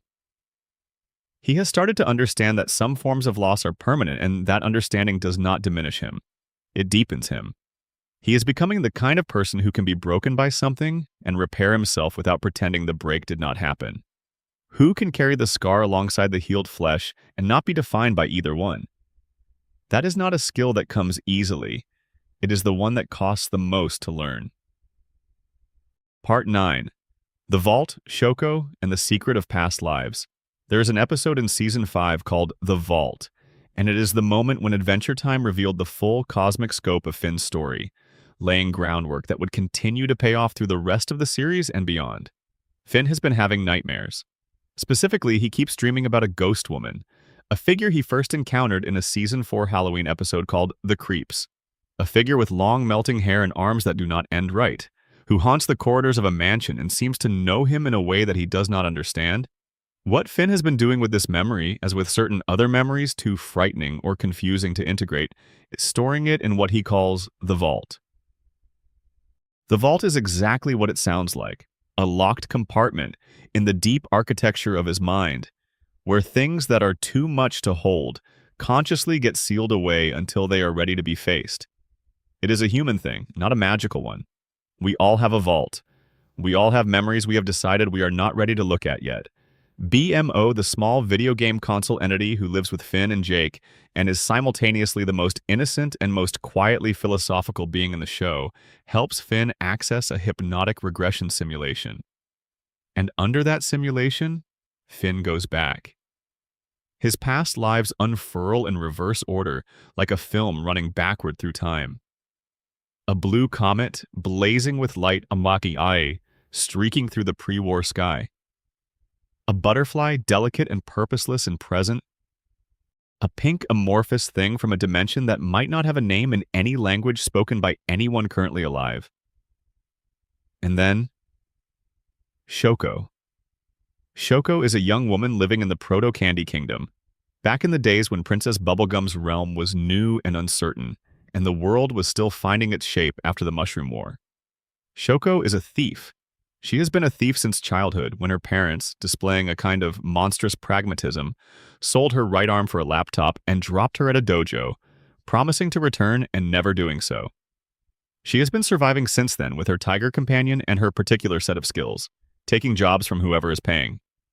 The job that kills her is one given to her by the Bath Boy gang: steal Princess Bubblegum's amulet. Shoko infiltrates the nascent Candy Kingdom by pretending to be an injured traveler. Princess Bubblegum, who is young and idealistic and not yet the hardened strategist she will become, takes her in, cares for her, gives her a mechanical arm to replace the one she lost. They form something that looks like friendship. It might have been friendship, genuine and real, if the context were different. But Shoko is there for the amulet. And when the moment comes, she takes it. She does not get far. The Gumball Guardians, the enormous candy golems that protect the Candy Kingdom, intercept her as she tries to flee. She falls into a river of toxic waste. She mutates. She crawls out of the river already dying, transformed into something else. Something that will eventually become the ghost that has been haunting Finn's dreams. She makes it to the base of a young tree near what will one day be the site of Finn and Jake's treehouse, and she dies there. Her guilt dies with her but does not release her. It keeps her bound to that place, to the weight of what she took from someone who had been kind to her. For centuries that she haunts the area around the treehouse, until Finn's regression brings him face to face with her story, and he is finally able to do what she could not do for herself: return the amulet to Princess Bubblegum. The amulet was buried under the treehouse floor. Shoko had carried it all the way there before dying, some instinct in her turning her last steps toward the place where the person she had wronged would eventually live. When Finn returns it, the haunting ends. Shoko is at peace. And Finn is left with the understanding that who he was before this life was someone who carried guilt across centuries, someone who chose wrong and spent an afterlife atoning for it. That his soul, in whatever form it takes, has been in this world before, learning lessons that he carries forward, without knowing he is carrying them. This is the cosmic framework that Adventure Time quietly builds throughout its run. Finn is not just a boy in a world. He is a soul in a universe that has been learning and growing across many forms in many lifetimes. The blue catalyst comet that embodied pure good struck Ooh and sparked the chain of life that eventually produced him. He is, in some metaphysical sense, the good in the universe given a series of different bodies, working its way towards something it cannot see yet. His counterpart, the green catalyst comet, embodied something else entirely. It produced the Lich. The same cosmic force that made Finn also made his nemesis, two sides of a coin that the universe keeps flipping. Sweet Pea, the baby the Lich was reborn as, is carrying the full weight of that green comet inside him. He will eventually dream of it, feel it pressing against the shell of innocence that Tree Trunks and Mr. Pig's love has built around him. The show, in its most ambitious moments, asks whether even the impulse toward extinction can be transformed by being loved correctly. It tentatively suggests that it can. Part 10, The Islands miniseries. Finn finds his people and meets his mother. Season 8's 8-part miniseries called Islands is, if you strip away everything else, a story about what happens when you go looking for the thing you have been missing your entire life and discover that what you find is more complicated than what you were looking for. Finn has always known, in some background part of himself, that he was different. That his humanity in a world of candy people and vampires and sentient flames was not just a personal characteristic, but a historical fact. A remnant of a world that almost entirely ended. For most of his childhood and adolescence, he encountered the question of his humanity and filed it away as unanswerable. He knew nothing about his parents. He knew nothing about where humans had gone after the war. He had Jake and he had Ooh, and that was enough. But then he discovered his father, and his father, for all his failures, had come from somewhere. And the human civilization that had produced both Martin and Minerva had gone somewhere. And Susan Strong, a figure Finn had met years earlier and believed initially to be a human like himself, turned out to be exactly that. A human with a cybernetic implant that had been suppressing her original memories and keeping her docile as a seeker agent. When Susan's implant is destroyed in the Season 7 episode Dark Purple, she reverts to her original identity. Kara, a former seeker whose last assignment years ago was to go to Ooh and bring back any hiders, including a baby who had been separated from the island. The invitation she receives after returning to herself is clear. The islands want her back. And Susan, now Kara again, wants to go. She asks Finn to come with her. He does. The voyage is itself an adventure.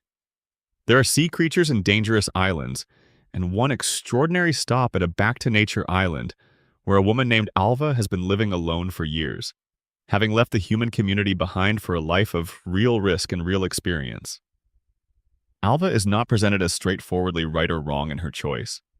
She is presented as someone who chose and who has been living the full consequences of that choice. But it is the final 2 episodes of the miniseries, in which Finn and his companions reach Founders Island, and Finn meets his mother, that Islands earns its place as one of the most emotionally powerful things the show ever produced. Founders Island is where most of the surviving human population of the world lives. It is orderly and clean and technological and deeply, fundamentally afraid. The outside world killed most of them 1,000 years ago, and they have never forgotten it. Their entire civilization is organized around not going out there again. They have helpers, who are medical and care workers. They have seekers, who hunt down anyone who tries to leave. They have the Guardian, the enormous robot that stands watch around the archipelago's perimeter. The human community is not monstrous. They are genuinely trying to protect themselves and each other. But they have mistaken safety for living, and the difference between those two things is exactly what Finn embodies. Minerva Campbell is still there. She is not there in a conventional sense, exactly. Years before Finn arrives, a disease accidentally released by Dr. Gross, a human-robot hybrid scientist who ran the Seeker program, swept through the population and killed the majority of the helper class. Minerva, as the last surviving helper and facing her own infection, made a decision that would define her entire existence from that point forward. She uploaded her consciousness into the island's computer network and rebuilt herself as hundreds of robotic helpers, robotic versions of herself that could be in all places at once, caring for everyone simultaneously. She became an AI built from a person, which Adventure Time treats with appropriate philosophical care. When Finn asks her, near the end of the miniseries, whether she is still herself after what she did, she says she does not know for certain, but she feels like she is. The reunion between Finn and Minerva is one of the show's great emotional set pieces. Sharon Horgan, who voiced Minerva, plays the overwhelming nature of the moment with perfect precision. The shock, the joy, the immediate impulse to protect, the fear that her son's life is too dangerous. Minerva has been holding on to the grief of losing her family for 30 years of human time, and here in front of her is her son, grown and alive and everything she would have hoped.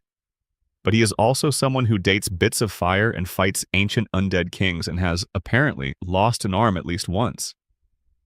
To a mother who has organized her entire existence around the principle of keeping people safe, this is not reassuring. The conflict in Islands is not between good and evil. It is between two different kinds of love. Minerva's love, which expresses itself as protection, as control, as the impulse to remove danger entirely. And Finn's love, which expresses itself as engagement, as showing up for the world however dangerous it is, as the belief that a life without risk is not fully a life. Minerva, facing the possibility of losing Finn again, almost does something terrible. She threatens to upload the consciousness of every human on the island into a virtual reality where they will be safe because they will be incapable of leaving. She would rather they exist in a digital cage than lose them to the outside. It is a form of love, but it is a form of love that has curdled into control. Finn stops her. Not with force, with his memories. He shows Minerva his memories of Ooh, the adventures, the beauty, the friends. The moments of genuine connection and genuine help and genuine joy. He shows her what the life she was afraid of actually looked like from the inside, and she sees, in his memories, someone who is not being destroyed by the world, but made by it. She lets him go. The farewell between them is done through a virtual reality headset, Finn putting on a device that transports him to a reconstruction of the family home from his birth, where Minerva meets him. They embrace in the digital space. She cries. She tells him not to eat too many blueberries. And then the ship moves out of signal range and she disappears mid-sentence and Finn is left alone in the headset, shedding a single tear as he says goodbye. It is not the happy reunion the story of the abandoned child usually promises. She cannot come with him, he cannot stay with her. They found each other and they are better for it, and it still breaks something to say goodbye. He invites the humans to return to Ooh with him. Most decline. They are not ready. Only Frida, Susan's old friend, chooses to go. Finn sails back to Ooh carrying something he did not have before. Knowledge. Not just of where he came from, but of who he came from. Of the specific qualities of goodness and care that make him who he is. Minerva's selflessness and dedication, her capacity for helping, her willingness to sacrifice her physical form to keep others safe, all of that lives in her son. He is not just a mystery of origins anymore. He is someone with a lineage. He is 17 years old when he returns from the islands. The final season is beginning, and the last great battle of his childhood is waiting for him at home. Part 11.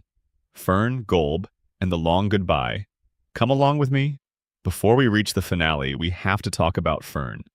Because Fern is, in some ways, the most intimate villain Finn ever faced, and his story is more heartbreaking than any other story in the show's final seasons. Fern was created by an accident.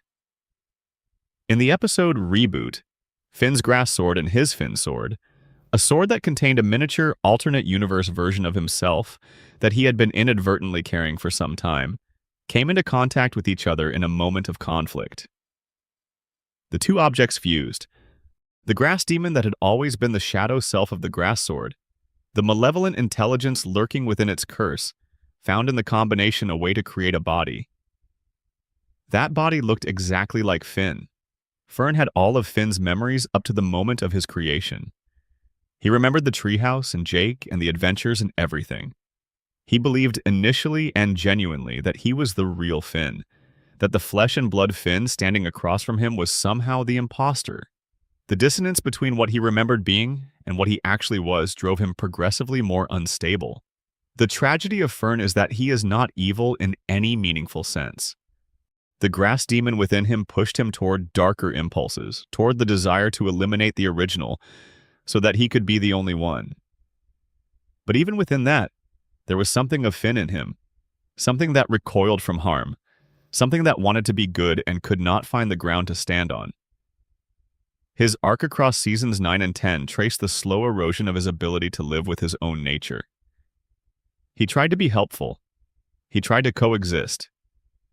He spent time with Finn and Jake in the treehouse, attempting to be what he felt he was inside the hero, the good-hearted person with the memories and the moral compass. He was used by villains who recognized his instability as an exploitable quality.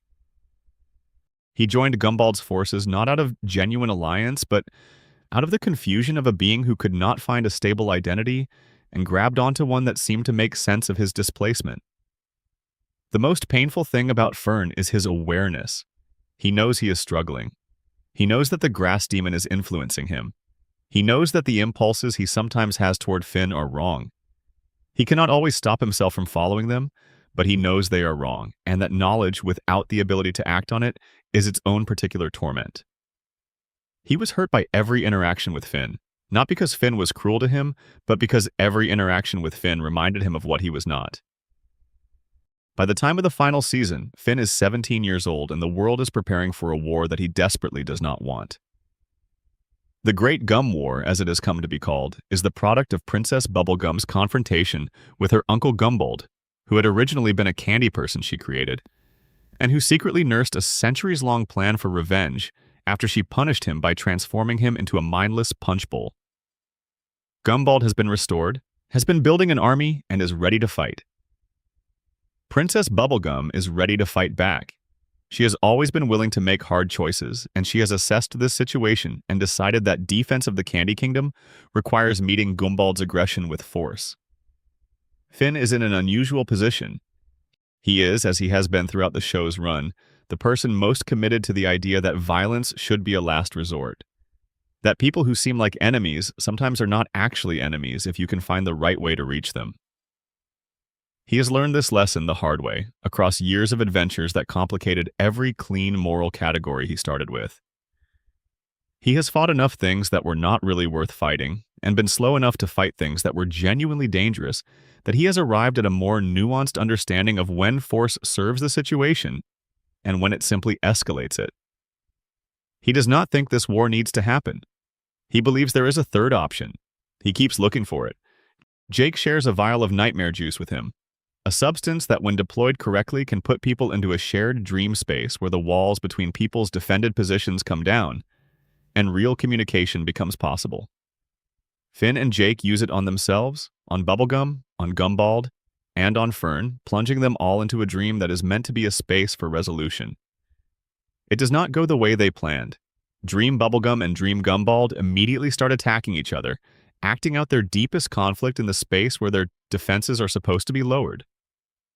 Dream Finn and Dream Fern have their own confrontation, the unresolved tension of two versions of the same person forced to face each other in the most vulnerable space imaginable. And then Jake, who has been watching all of this from the edge of the dream space, does something very Jake. He brings out a vault.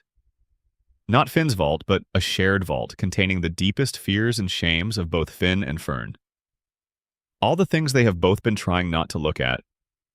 All the things that the grass demon has been feeding on and that Finn has been trying to manage through the usual combination of forward momentum and stubborn optimism. They look at the things in the vault together.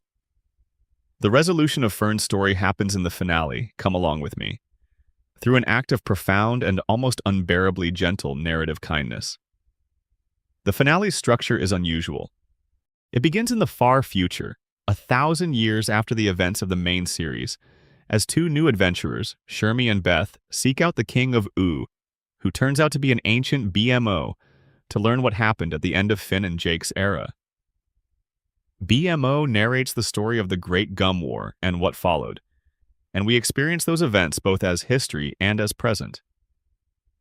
The Great Gum War is the culmination of a conflict between Princess Bubblegum and her uncle Gumbald, who was responsible for shaping much of the Candy Kingdom's early history and who had been nursing a grievance for centuries. The war is massive and frightening, and also, once it begins, almost immediately beside the point, because something worse arrives. Golb.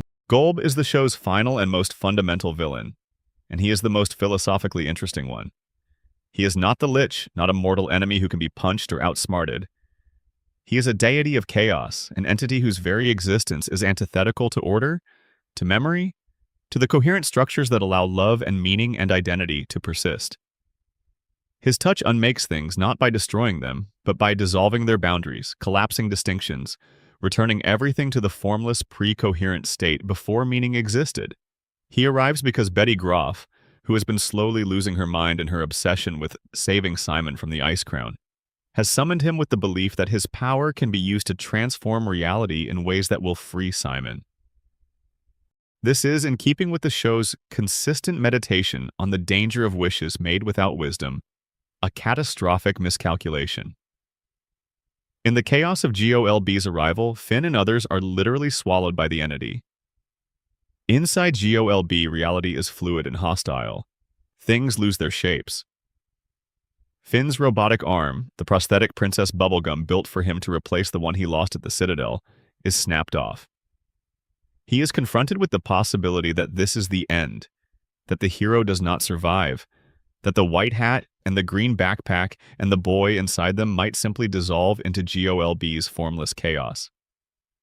And in this moment, faced with genuine dissolution, Finn does what Finn has always done.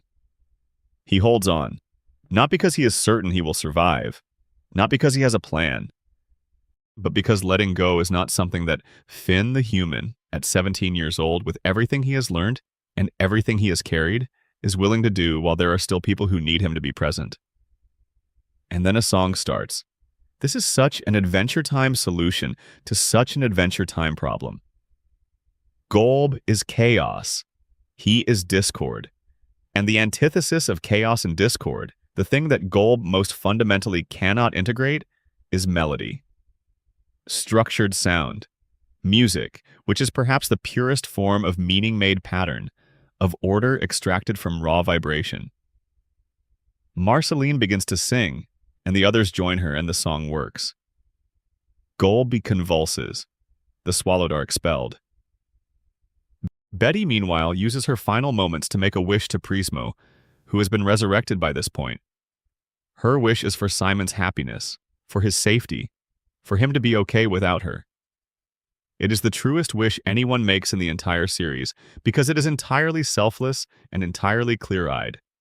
The Crown, reacting to the purity of the wish, takes Betty and fuses her with GOLB, and she carries the Chaos deity out of Oo and through a dimensional portal, sacrificing herself to save the world and the man she loved. Simon is saved. He is left sitting in a field, in his own body, free of the Crown after centuries, crying in a way that breaks you and mends you simultaneously. The war ends with Gumbald, predictably and ironically, being turned into a harmless candy form by his own weapon. His co-conspirator, Aunt Lolly, chooses reconciliation. The Candy Kingdom, which was about to tear itself apart, decides to try living together instead. And Fern. In the dream sequence that Jake orchestrates to stop the war before it begins, Finn enters his own deepest fears alongside Fern to confront the grass demon that has been manipulating them both. Inside that shared nightmare, they fight, and Fern kills the grass demon, destroying the source of his own corruption. Without the grass demon to hold him together, Fern begins to dissolve. He is made of grass, stories, and the demon's energy, and with the demon gone, the body starts to go. Finn holds him. Finn is there. That is all he can do, and it is everything. There is a quality to Finn's presence in this moment that the whole series has been building toward. He has learned through years of loss and difficulty and the slow work of becoming himself that you cannot always fix things. You cannot always save people from the consequences of what they are and what they have been shaped to be. Sometimes the most heroic thing available to you is simply to be present while something ends, to witness it, to hold the person or the being who is going through it so that they do not go through it alone. Fern asks Finn to plant him somewhere.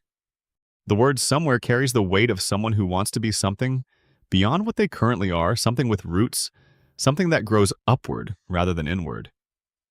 Finn plants the seed that Fern leaves behind in the ruins of the treehouse, which was destroyed in GOLB's rampage. From that seed, a massive tree grows almost instantly, a willow-like thing of enormous beauty, and at its top, lodged in the highest branch, is the Finn sword, restored. Finn leaves the sword there. He does not take it. He does not need it anymore. This detail matters. The Finn who started the show was never complete without a sword. The weapon was part of the self-image, part of the hero identity. Adventure Time's showrunner, Adam Mudo, explicitly noted that one of his favorite aspects of Finn's arc was that he does not have a sword for much of the finale, that his journey from violent to introspective is part of why the sword stays in the tree. He has not become passive. He has not given up on fighting when fighting is necessary. He has simply arrived at a place where who he is does not require the symbol of what he does. The finale ends with the Music Hole, a sentient crater that has appeared occasionally throughout the series, singing the show's ending theme to Finn and Jake as they lie in a field of green. A long montage shows what becomes of everyone in the months and years after. Flame Princess forms a rap duo with NEPTR.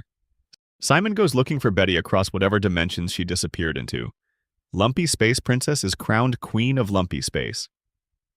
Gunther the Penguin, having put on the Ice Crown, becomes the Ice Thing rather than the Ice King because the crown grants wishes, and what Gunther most wishes to be is like his old master. And in the very last images of the montage, the humans arrive. Floating toward Oo on their boats, led by Minerva on a projection screen. They are coming home. After 1,000 years of exile and fear, the species is returning to the world it lost. Finn spots them. He waves. The final shot of the main series, Shermie and Beth, the future adventurers climbing the great tree that Fern became, reaching the top and finding the Finn sword. Shermie lifts it. He says the same thing Finn said at the end of the very first episode. Yeah. The circle closes. The story continues, in other hands, in another generation, with the same basic spirit carrying it forward. It was enough. It was more than enough. Part 12, Distant Lands. Together Again, The Last Adventure. Adventure Time ended in 2018, but the story of Finn and Jake was not quite finished. Several years later, as part of an HBO Max continuation miniseries called Adventure Time, Distant Lands, 4 special episodes were produced.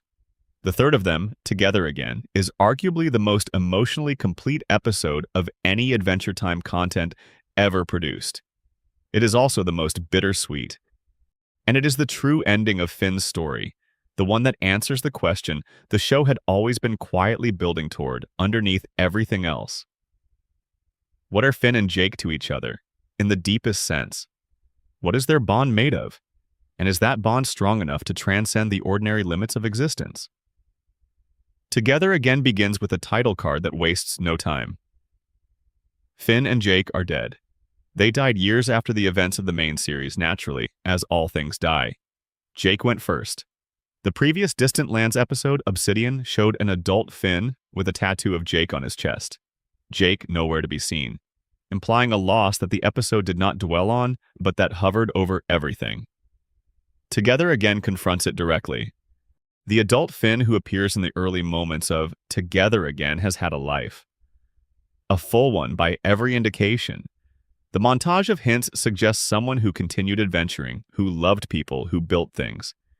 A man who carried his brother's memory tattooed on his chest and made it something that kept him going, rather than something that stopped him. He is not broken by Jake's death.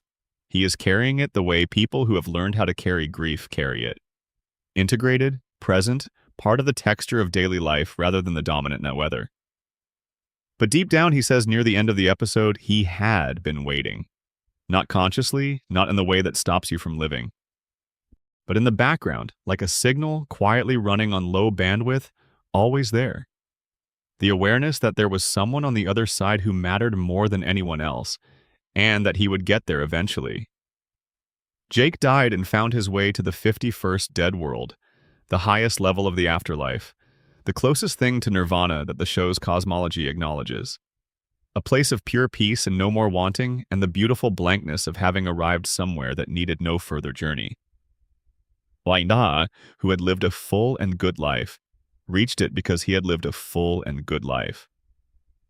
He is the only member of his family to reach the highest Dead World, which the episode notes with quiet significance. He made it all the way because of who he was and how he chose to spend his years. Finn died later, of old age, the death of someone who had long lives and filled them completely. He arrived in the land of the dead and was given his orientation by Mr. Fox, a recurring minor character whose presence throughout the show has always been low-key hilarious, and who is now, in the afterlife, a Dead World's orientation counselor.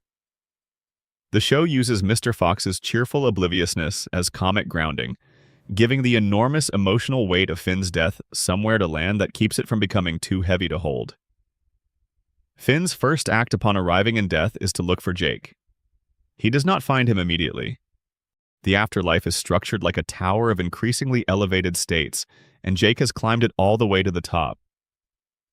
Between them are 50 levels of dead worlds, each populated by souls living out versions of their lives, some elevated, some not. The structure is explicitly modeled after Dante's vision of the afterlife, with each level representing a kind of justice, a fitting continuation of what the soul was in life.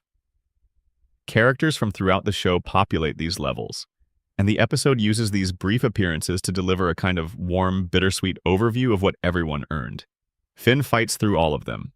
He passes his parents Joshua and Margaret, who look at him with the warm recognition of people who did their job well and know it. He passes Jermaine, his adoptive brother. He passes familiar faces from Ooh, residents and friends and enemies, all of them settled into their afterlife states. The complication arrives when New Death, the nihilistic son of the original Death, who has taken over the afterlife and decided to end it entirely, threatens to destroy all the dead worlds. He is not interested in justice or continuation or the careful work of keeping the cycle of existence functioning.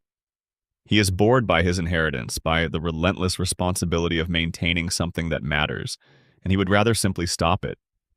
This is, in miniature, the same force that the Lich represented, the impulse toward ending, the desire to stop. And Finn, who spent his entire life choosing to keep going, to stay present, to be there, is exactly the wrong person to allow this. Finn and Jake have to team up one more time. They have to fight for the afterlife the way they fought for Ooh, for the same fundamental reason. Because people matter and the structures that hold them deserve to be defended. Not because fighting is always the answer, but because some things are worth protecting, even when protecting them is hard and uncertain and requires you to give up the peace you have already earned. They win, as they have always won, through a combination of Finn's absolute refusal to give up and Jake's quiet competence and the accumulated weight of who they have always been together. The Lich makes one final appearance, possessing New Death in a last bid to destroy everything, and is defeated once more. This time by Mr. Fox, the eternal bystander, the ordinary guy who keeps stumbling into cosmic events, who kills New Death by accident and becomes the new arbiter of the afterlife, and whose first act in this position is to turn Death's scythe into a pillow and give everyone else a pillow too. Because that is what a good person does when given power. They use it to make people more comfortable. At the end, Finn is offered reincarnation. He can go back. Not as himself, not with his memories, but as a new life, the next turn of the soul's wheel. The blue comet, the butterfly, the pink thing, Shoko, Finn himself, and now whatever comes next. The cycle continues, as it always has. Jake, his task completed, can return to the 51st world. Finn says he is ready. He tells Jake that after Jake died, he had other things to live for, things he loved, a life that was full and real. But deep down, underneath all of it, he had just been waiting until he could die and be with Jake again. Jake changes his mind at the last second. He is not going back to Nirvana. He is going back with Finn. Not because he does not have peace anymore. Not because Finn is pulling him away from something better. But because wherever Finn goes is the better place. Because that is what their bond has always been. Not a limitation, but an expansion. Not something that keeps them from the highest things, but something that is itself among the highest things. They had a secret code established back during the main series for finding each other in the afterlife. A clapping pattern, a signal to follow. Finn used it when he arrived and heard nothing and assumed the worst. He kept looking anyway, because that is what Finn does. He does not stop looking. They fist bump one more time, standing in the place between death and whatever comes after it. Not grimly, not dramatically. Just two brothers, in the easy and total way of people who have been doing this their whole lives, who have been each other's anchor across every storm and every bright morning, and every impossible thing the universe has thrown at them. They are together again. The episode ends on a title card. Not the show's original title, not the working title, not any of the other options. Simply, Finn and Jake are together again. It is one of the most quietly perfect endings in the history of animation. Not a victory over death, not a triumphant escape from the limits of mortality. Just two brothers, finding each other on the other side, choosing to go wherever comes next, as long as they go together. The series did not promise Finn a perfect life. It gave him a real one. Losses and growth and heartbreaks and discoveries, and one arm lost and one arm regrown, and a flower that tracked his emotional state, and a clone made of grass who died in his arms, and a mother found too late, and a father who was always too soon gone. It gave him moments of genuine heroism and moments of genuine failure, and the long, slow work of becoming someone who understood the difference. It gave him Jake. And in the end, that was the real answer to every question the show had been asking. Not what does it mean to be a hero? Not what does it mean to be human in a world that has almost forgotten what humans were? Those questions matter. But underneath them, quieter and more fundamental, was always the same question that every good story about friendship eventually arrives at. What does it mean to love someone so well that even the universe cannot keep you apart? Finn the human knew the answer. He carried it with him through every adventure, every heartbreak, every dark season and bright morning and impossible enemy and long uncertain road. He carried it in a fist bump and a signature scream and a white hat and a green backpack and the simple, absolute certainty that wherever Jake was, that was where he needed to be. That is the entire story of Finn the human. From the raft drifting away from Hub Island in the dark, carrying a sleeping baby toward a world that would shape him into something remarkable, to the last fist bump in a place beyond time, where two brothers chose each other over nirvana. It was enough. It was everything. It